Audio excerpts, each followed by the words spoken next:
आमंत्रित करता, आ जाओ सबरे।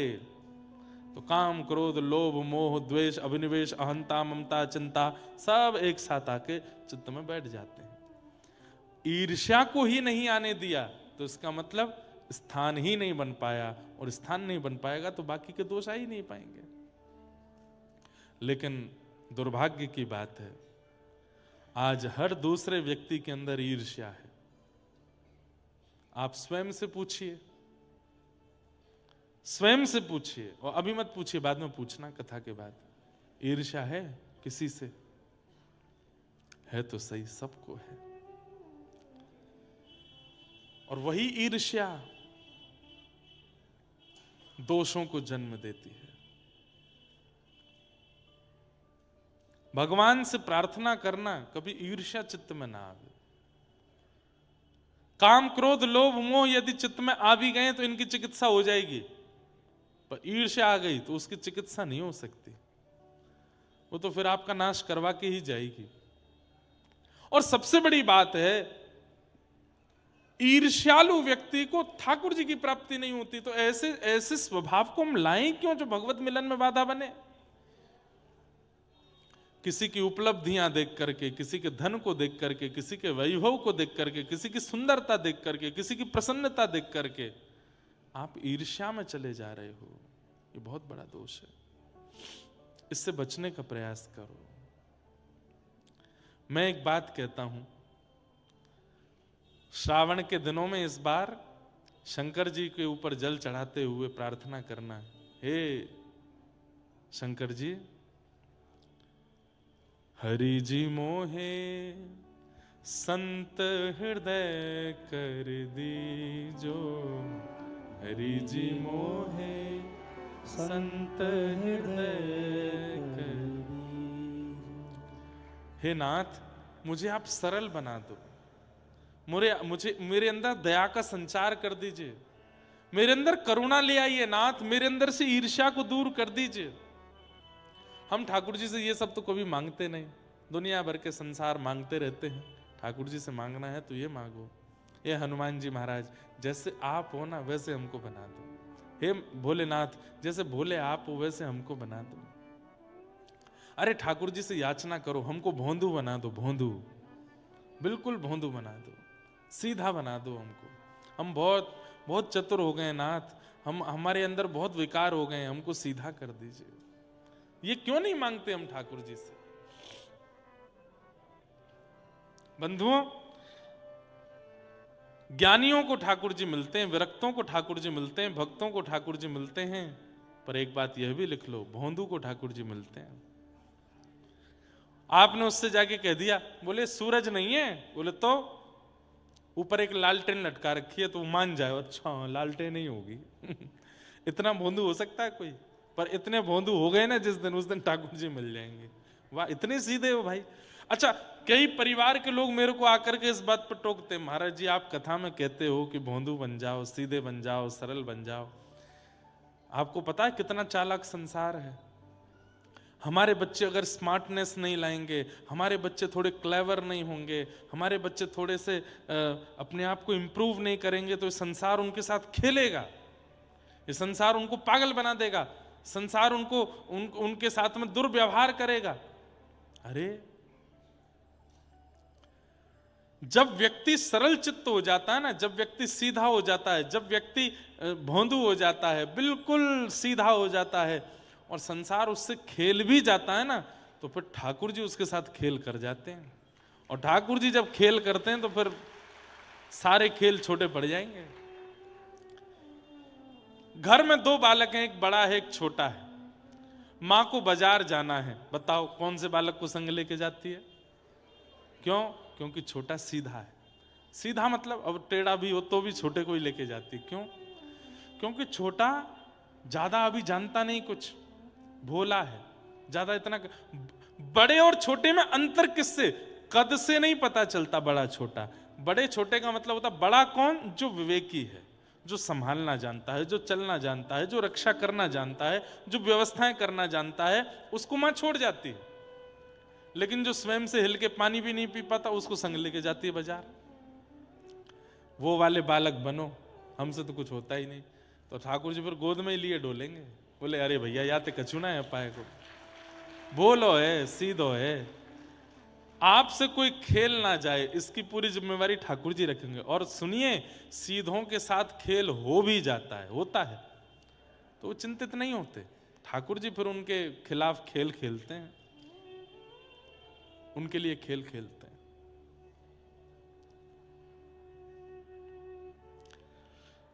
तो निर्मत सराणाम सताम, मात्सर्य दोष को चित्त में मत आने दीजिए। आप पूछेंगे महाराज जी मात्सर्य दोष ना आवे इसके लिए हम क्या करें? नित्य सत्संग करो, नित्य कथा सुनो, और संग दोष से बचो। जो कुसंगी हैं, जाके संग कुमति उपजत है, पड़त भजन में भंग, तजोरे मन हरि विमुखन को संग। जाके संग कुमति उपजत है, मतलब आपने कभी विचार नहीं किया था गलत स्थान पर जाने का, पर किसी के संग आने से, उसको देख करके, उसके कहने से, उसके बताने से आपकी इच्छा हो गई अरे मैं भी करके देखूं एक बार, वही कुसंगी है। जाके संग कुमति उपजत है, पड़त भजन में भंग। और जिसके संग आने से कथा से रुचि उठ गई, धाम से रुचि उठ गई, नाम से रुचि उठ गई, सेवा से रुचि उठ गई, सोचिए पहले तो मैं बहुत भजन कर लेता था, आजकल भजन क्यों छूट रहा है? किसका संग कर रहा हूं मैं? ऐसा कौन व्यक्ति है जिसके पास आने से मेरा भजन छूट रहा है? उसका त्याग करो। तजोरे मन हरि विमुखन को संग। क्यों? सूरदास जी कहते हैं, कहा होत पैपान कराए, विष नहीं तजत भुजंग। उसको कितना भी दूध पिला दो, सर्प जब डसेगा तो विष ही निकलता है। ऐसे ही कुसंगी व्यक्ति है, उसके संग में आने से आप बिगड़ जाओगे, वो नहीं सुधरेगा। इसलिए तजोरे मन हरि विमुखन को संग। उससे क्या होगा? मात्सर्य दोष चित्त में नहीं आएगा, ईर्ष्यालुता चित्त में नहीं आवेगी। वैद्यम वास्तव मत्र वस्तु शिवदम। तो विषय सुन लिया, अधिकारी सुन लिया, अब संबंध। श्रीमद् भागवत हमें क्या प्रदान करती है? तो वैद्यम वास्तव मत्र वस्तु शिवदम, ठाकुर जी से हमारा संबंध करा देती है। और कैसा संबंध? बोले कल्याणकारी। कथा सुनने के पश्चात ठाकुर जी के प्रति संबंध प्रगाढ़ हो जाता है, संबंध अटूट हो जाता है, ये कोई अपने से लगने लगते हैं। बहुत भोंदू भोंदू कर दिया, सुनाई देते हैं भोंदू की कथा, बड़ी मधुर कथा है। अच्छा, आप में से कितने लोगों ने भोंदू की कथा सुनी है? देखो कितने सारे लोग सुने, और कितनों ने नहीं सुनी वो हाथ ऊपर करो। ज्यादा लोग वो हैं जिन्होंने नहीं सुनी, तो सुनाते हैं। हमारे व्रजमंडल में रूप गोस्वामी पाद रहते थे, बिल्कुल सत्य घटना है। उनकी गौशाला में एक बड़ा सीधा व्यक्ति रहता था। उसको, उसका नाम तो कुछ और था, पर वो इतना सीधा था, इतना सीधा था कि सब उसको भोंदू बोलते थे। तो उसने भी अपना नाम भोंदू ही मान लिया।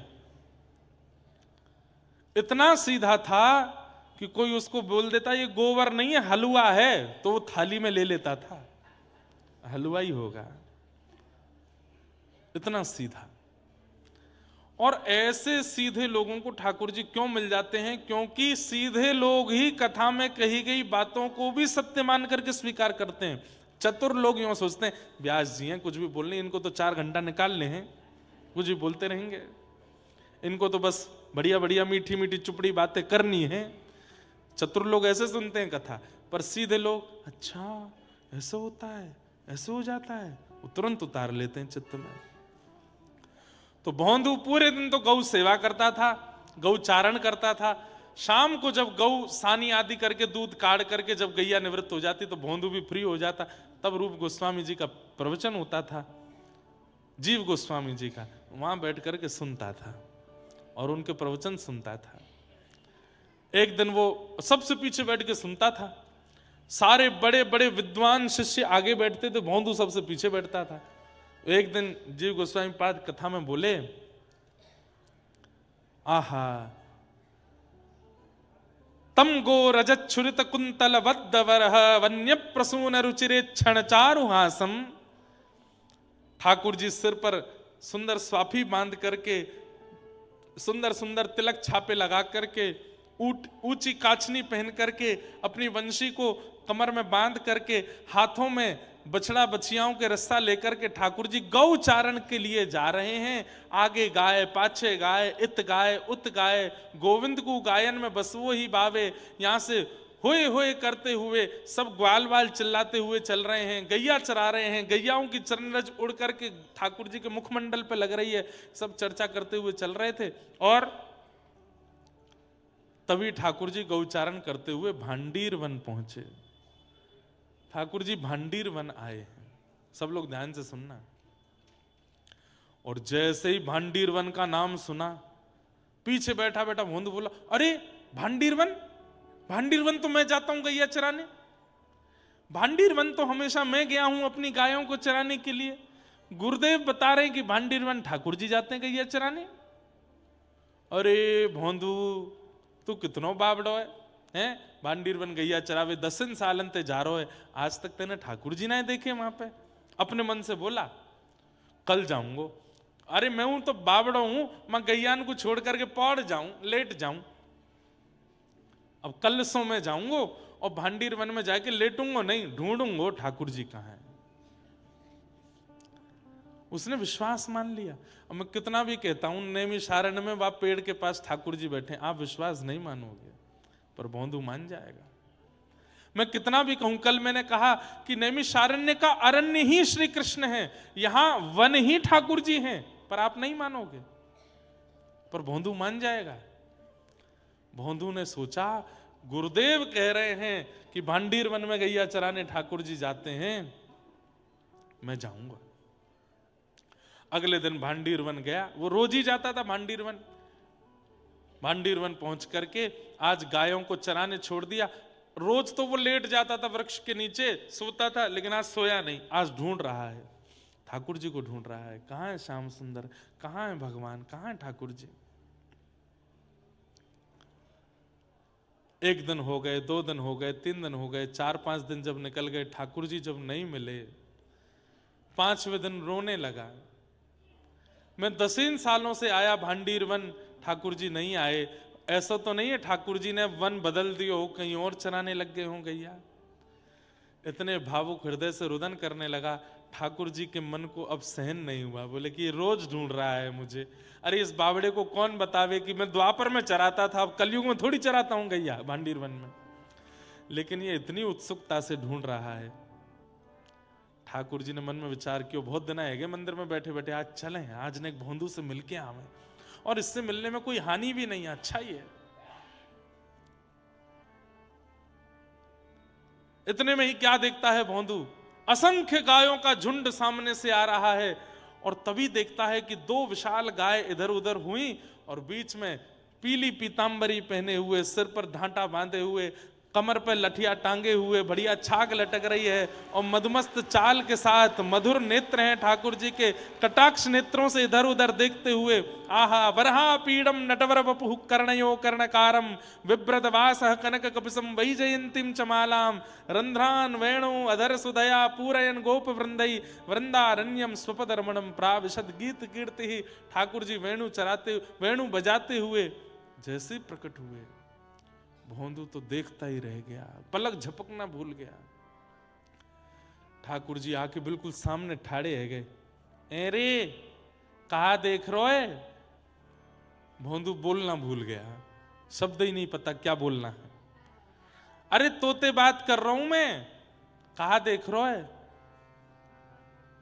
भोंदू बोला, आप कितने सुंदर हो, आप कौन हो? बोले मैं तो नंद जी को लाला हूं, मैं यशोदा जी को लाला हूं।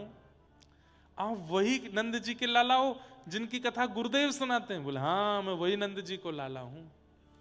अब तो भोंदू चरणों में गिर गया। चरण देख देख भैया जी बिलैया दंडोट मत करे, मुझको क्या कर रहा है?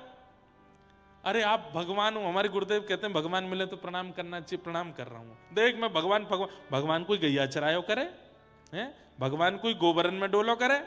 भगवान कोई रज में लोटो करे? भगवान ना हूं मैं तो ग्वारी आऊं तेरे जैसो, गई अचरा भी आऊं। अच्छा अपनो नाम बता। मेरो नाम भूल गो मैं, कहा नाम है मेरो, मुझे याद ही ना आ रहा मेरो नाम का। अरे कहा बोल रहे सब रे? हाँ मेरो नाम है भोंदू।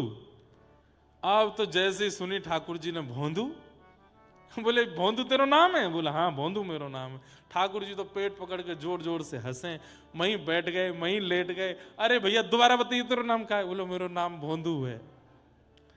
अब तो ठाकुर जी हंसते हंसते इतने उन्मुक्त हो गए, वाकू पकड़ करके हृदय से लगाया। बोले दोबारा बता तेरा नाम क्या? बोलो मेरा नाम भोंदू है। बोले अच्छा तू भैया बड़ो भोरो है, बड़ो सीध है, मुझ मित्रता कर ले।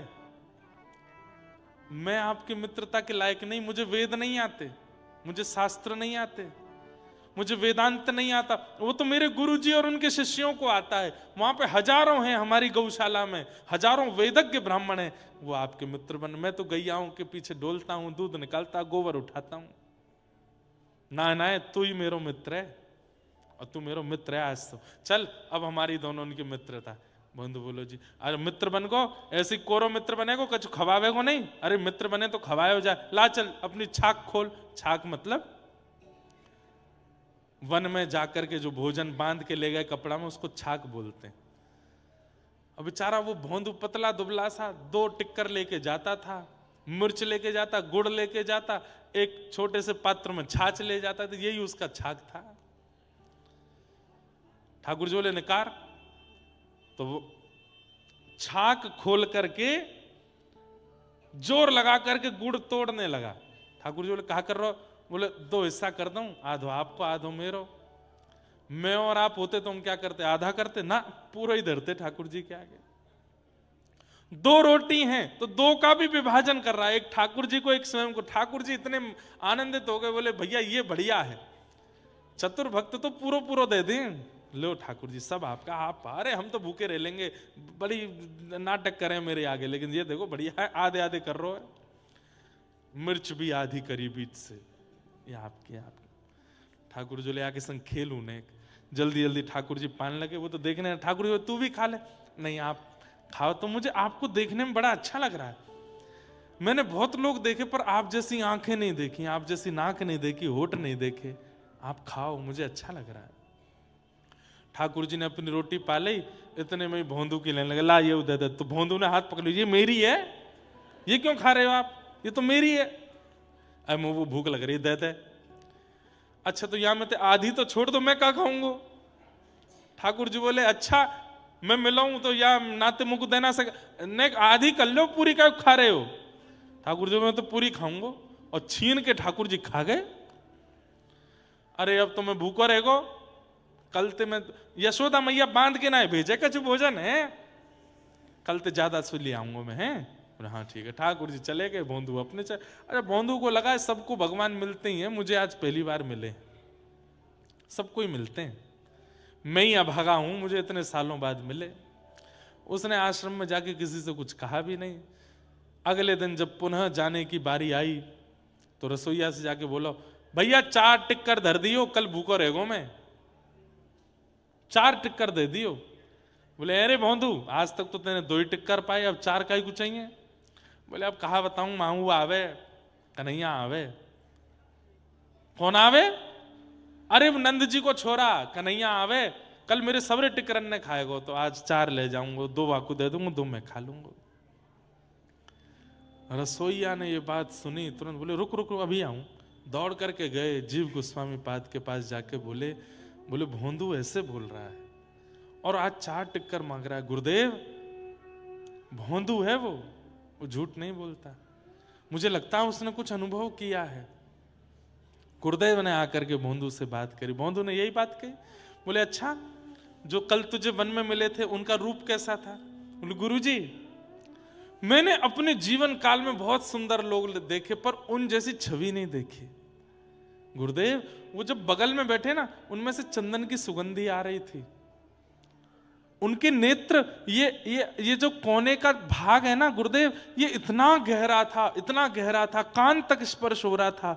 उनके नेत्र अलग ही थे, मैं तो खो गया था। अरे मैं कहा बताऊं, कितनी देर तक पूछते रहे तेरा नाम क्या है? मैं भूल गया था कि मेरा नाम भोंदू है।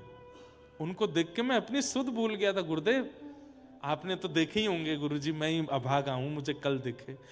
जीव गोस्वामी बोले वेद वेदांतों का पाठ करते करते जीवन निकल गया, घर छोड़ा, परिवार छोड़ा, आज तक ठाकुर जी नहीं दिखे। गोबर थापने वाला इसको ठाकुर जी दिख गए, लेकिन बोले नहीं। बोले अच्छा मिले ठाकुर जी? हाँ।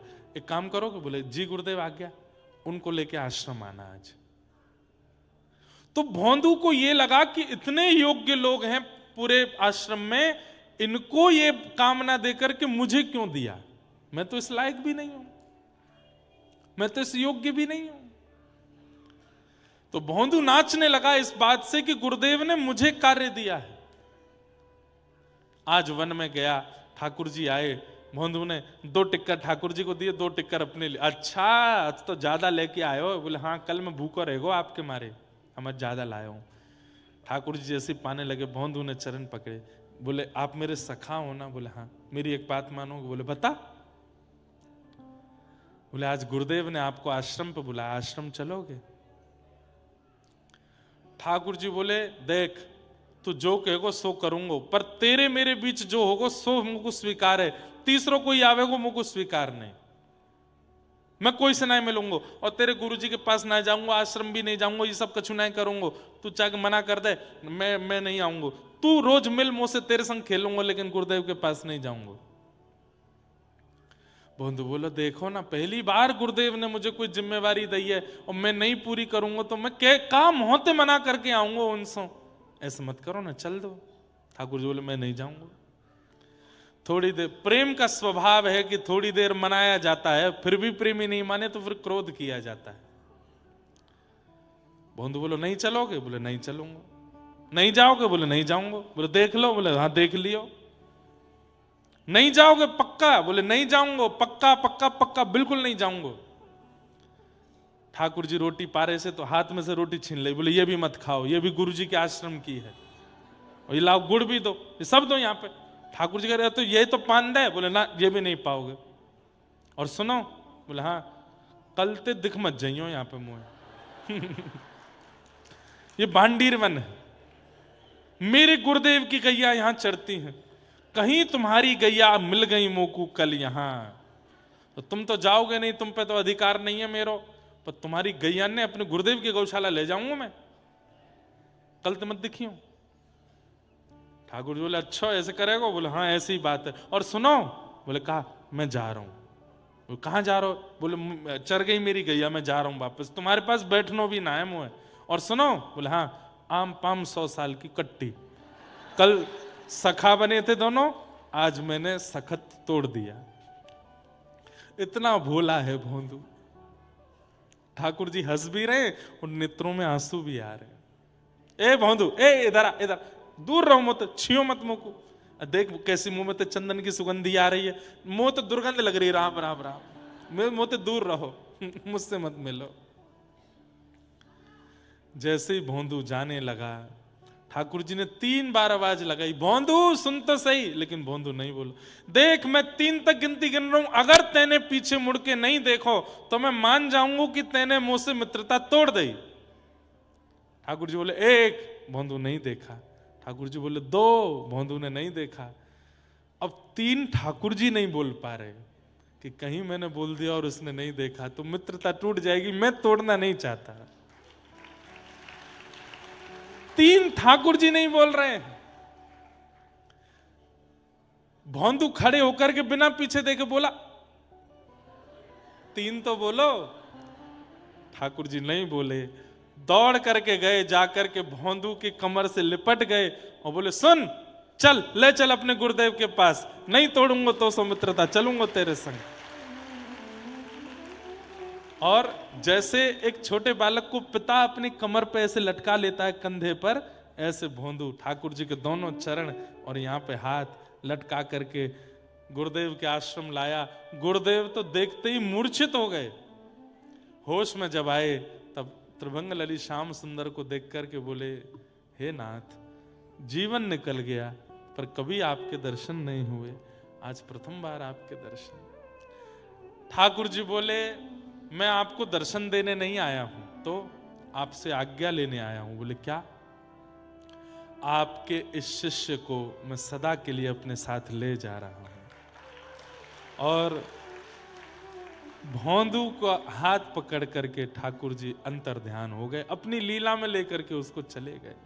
सोचिए क्या किया जीवन में उसने? कुछ भी नहीं। सरल सहज चित्त, भले ही साधना ना की हो, भले ही भजन ना किया हो, भले ही तप ना किया हो, पर चित्त सरल है तो ठाकुर जी स्वीकार करते हैं। ऐसे भौंदू की मधुर कथा। मेरा गोपाल गिरधारी जमाने से निराला है, मेरा गोपाल गिरधारी जमाने से निराला। अभी आज बंधुओं हमारे इस स्थान को भी 25 वर्ष हो रहे हैं।